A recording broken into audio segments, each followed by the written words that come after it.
Basketball, like jazz, is about feel, flow, timing. You can write plays, but the magic lives in the space between the notes. For a decade, Klay Thompson was in perfect rhythm with the Warriors, part of a legendary trio, part of a system that didn't just win, it sang.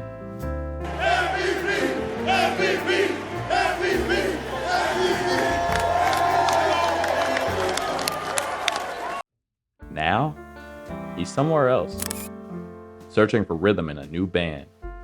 I'm very grateful for my time at Golden State, but I just felt like, moving on could just re-energize me and do something special for the rest of my career.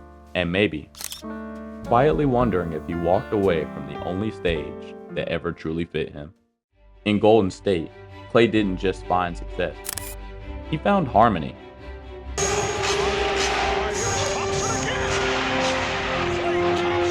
"60 points on 11 dribbles.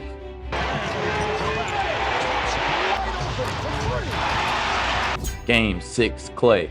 Game 6 Klay, which is a real thing. Now, I remember him coming to me in OKC before that game, like, hey Drake, just give me the ball and I'm about to go crazy. Right, yeah. A defender's nightmare and a shooter's dream. This is such a nightmare. I mean, Klay Thompson, one of the toughest players in the league. You grew up with a daddy who played in the league, was a former #1 overall pick in Michael Thompson. He guarded the toughest assignment so Steph could float. Comes Curry, some ball handling, fires up a three, does it again! He stayed quiet so the team could roar. He didn't just fit the system, he completed it.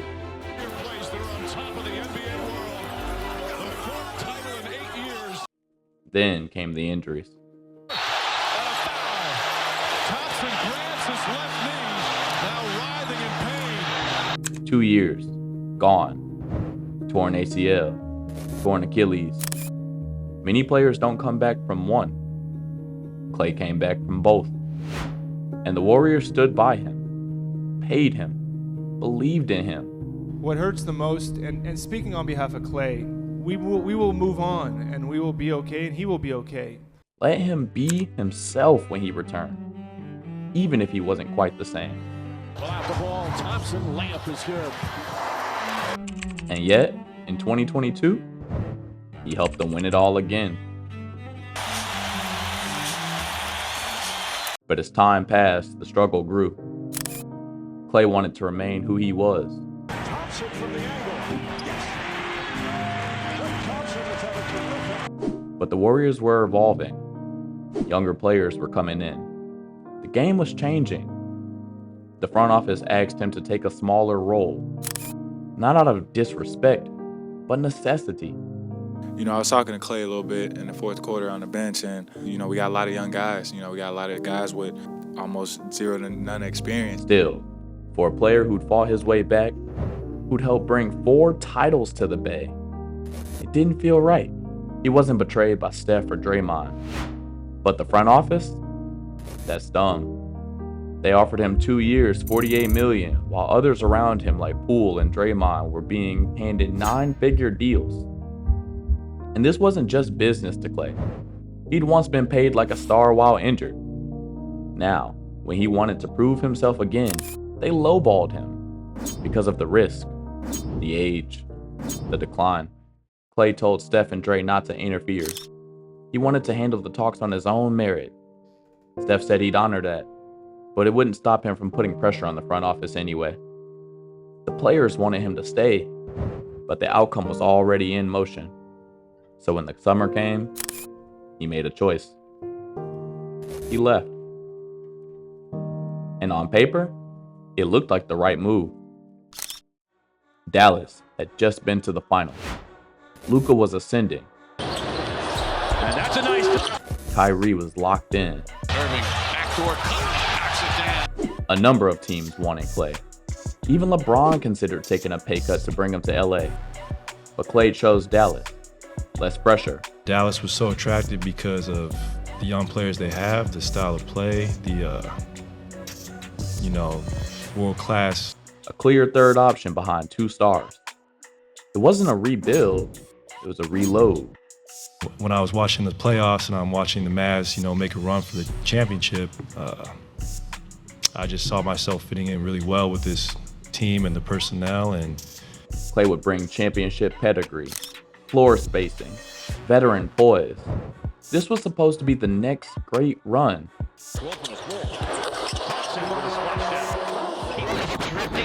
But the storm came quick. In an instant, the front office would destroy Dallas, trading away Luka Doncic to the Lakers for a then injured Anthony Davis.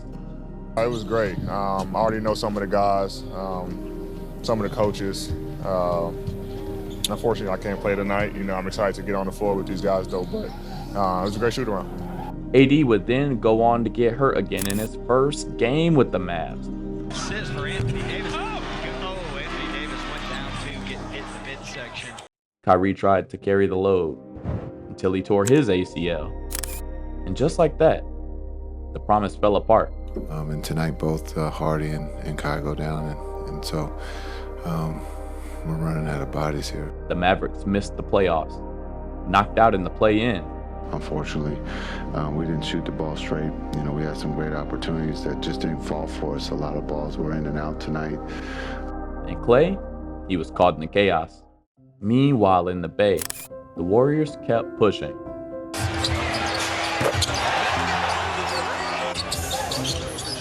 They're in the playoff hunt. Steph is still Steph. It's like a layup.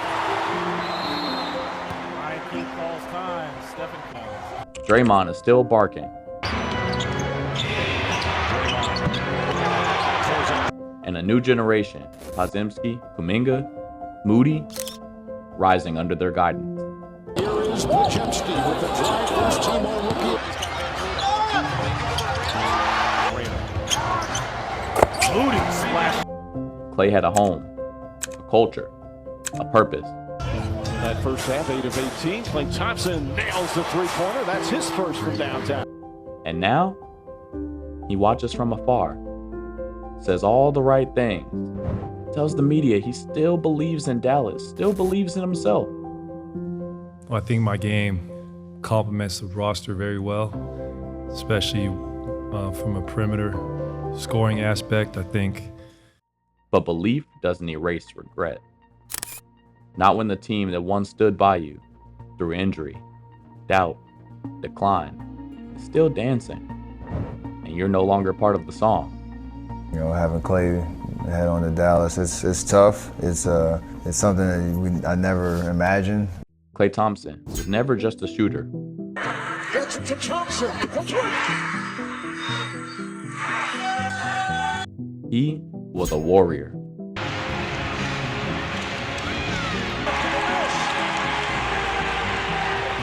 But legacy is fragile. And sometimes, it's only when you leave home that you realize what home was. No question. And it still warms my heart to see all the number 11 jerseys. It still makes me incredibly grateful for the time I did have here. Legendary stuff. He chased more. A bigger role. A louder spotlight. He got the defense up in the air. No foul, but he hit the shots. What he left behind, though, wasn't just teammates. It was trust, belief, forgiveness. You want him to be happy. You want him to be able to enjoy the game of basketball. It does suck losing Klay. There's no two ways around it. So you have to be able to celebrate what we accomplished, but then be able to move on. Golden State never turned its back on Klay. Not when his body broke. Not when the numbers dipped. Not when Father Time whispered. They gave him a chance to end it all there. To ride off beside Steph as legend. This is great, man. Wow. The first guy I would like to thank is the host, who's done a tremendous job tonight, Steph Curry. I mean, I've been living in this guy's shadow for a decade. Now, that chapter may be closed.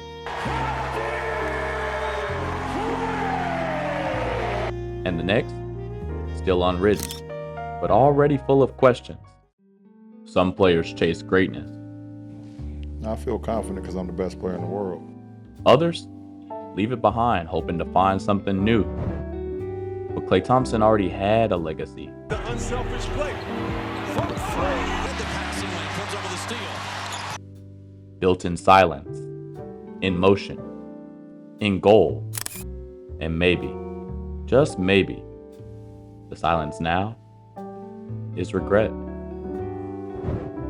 Want the full story of what he left behind? Check out our deep dive on Steph Curry and the GOAT debate, and why the NBA never truly knew what it had.